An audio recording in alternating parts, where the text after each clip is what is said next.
I was sent the Zhiyun Cinepeer Weebill 3E.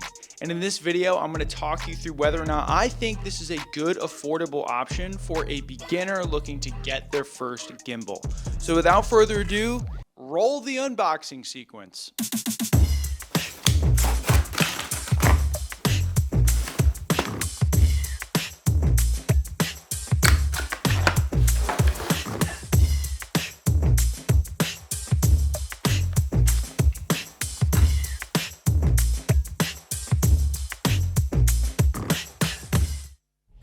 What's up, gang? Welcome back to the channel. My name is Nate.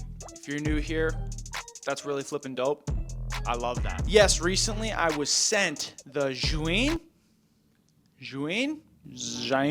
I watched like 4 videos on how to pronounce this, and the most correct answer I saw was Zhiyun, so that's what I'm gonna say. Zhiyun sent me this gimbal to review. However, this is not a sponsored video. So I'm gonna give you my raw thoughts, my actual opinion on this. I've had some time to test out this gimbal, play with it, use its different features, and actually use it for an event that I shot, and also just shooting it for recreational use.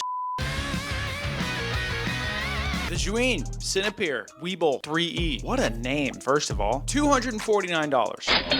Right off the bat, that's pretty affordable for a gimbal. That's actually really affordable for a gimbal. Compare that to what I believe is the rival DJI Ronin RS3 Mini. That's $279. So already it's $30 cheaper. Now for context, the gimbal that I have been using for the last 5 years is the DJI Ronin SC, and that was my first gimbal. At the time, I bought that for around $500, and I thought that that was a really good gimbal to learn as a beginner how to use a gimbal and what to look for. The Zhiyun, that's hard to say consistently. Zhiyun. I'm just gonna say the 3E moving forward.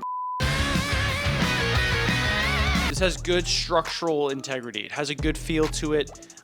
It feels high quality. It doesn't feel like cheap plastic or anything like that. It has a good grip on it. This thing is small, it's light, it's easy to carry around. The Ronin SC was also considered really lightweight for its time. I have it right here. And just in comparison, I think the Weebill 3E is lighter. It's nothing crazy, but it is a little lighter. When I was first learning to balance a gimbal as a beginner, I found it kind of difficult to learn how to do properly and quickly. When I balanced my camera with the 3E, it did not take me long at all. It was really simple to balance. So again, as a beginner, I think that's gonna be another pro of using this as a beginner gimbal. It has a trigger on the front, so you can double tap it to reset the 3E. That's pretty standard for most gimbals. There's usually a trigger on the front. However, it has a roll tilt, which you can actually roll this knob, we'll call it, to tilt your camera up or down. You can actually set that to do whatever you really want. There's a lot of different settings on this gimbal that you can change to make it work for you. But as a beginner gimbal, that's a pretty cool feature to have. You can actually use the 3E for vertical video, which is pretty cool. I can't do that with the Ronin SC. I know all the other DJI models pretty much can do this now. But again, I'm comparing this to my experience with a beginner gimbal. All you do is switch the release plate, rebalance your gimbal, and now you can shoot with vertical video. The 3E has Bluetooth capability, so you can actually connect your gimbal to your camera, at least most cameras. I have a Sony a7 IV. It connected to the gimbal very easily. I was actually surprised. It was a very simple process. And basically what this allows you to do is you can now start and stop video just by pressing the record button on the gimbal rather than having to press the record button on the camera. So just little things to make the experience a little easier to use. Now, I know I'm comparing this a lot to the Ronin SC because that was my first gimbal as a beginner. When I bought that, like I said, I bought it for around $500. Now it's worth $229. You could still buy that. I think the Ronin SC is a phenomenal gimbal, but it has way less features than the 3E. Like I mentioned before, the SC doesn't have the roll tilt. The SC doesn't have the vertical video option. The SC doesn't have Bluetooth. So yeah, you're spending $30 more on the 3E than you would with the SC, but you're getting way more bang for your buck in my opinion. Battery life. Honestly, really great. I used this on a shoot last night. The shoot was 6 hours long, and on a full charge at the end of the shoot, it only used 1 bar of battery. Now let's talk about cons. What are the things I didn't like about this gimbal? So honestly, like I mentioned, you can change all the settings on the gimbal. I found that really confusing. That might just be a me thing, but you can adjust all the knobs, you can adjust all the buttons to do different things. And when I was first setting this up, I didn't really know how to do that or what I was doing or what I was really looking at. So honestly, that part was a little confusing. So as a beginner, that's not great. Second con, the quick release plate. Quick release is the key there.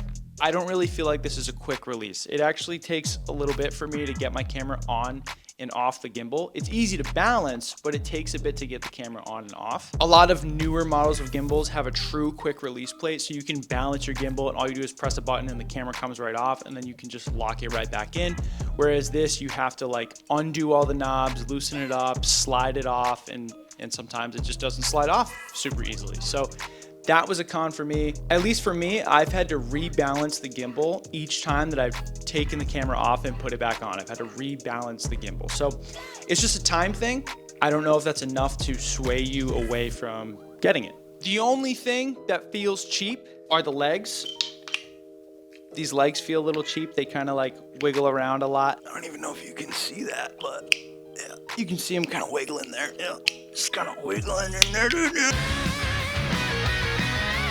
Now, the real reason you're probably getting a gimbal, here's the key thing. Here's the key question for you. Is it smooth? Are you gonna be able to get those cool shots where you're walking? And are you gonna be able to glide and get those shots that you've always seen in all those videos? Yes, you're gonna be able to do that. It's surprisingly much smoother than I anticipated. I went out with Mark, we walked around, we shot a little sequence of him walking through the streets, getting out of his car. I followed him, I tracked him. I did some panoramic type movements as well, and it is really smooth. I used this at an event last night. I was running around with it. I didn't have any issues getting the smooth shots that I wanted. We even did a sprint test for you to see just how smooth this is. So why don't you check this out? Why don't you watch me sprint at a camera holding a gimbal? Ready?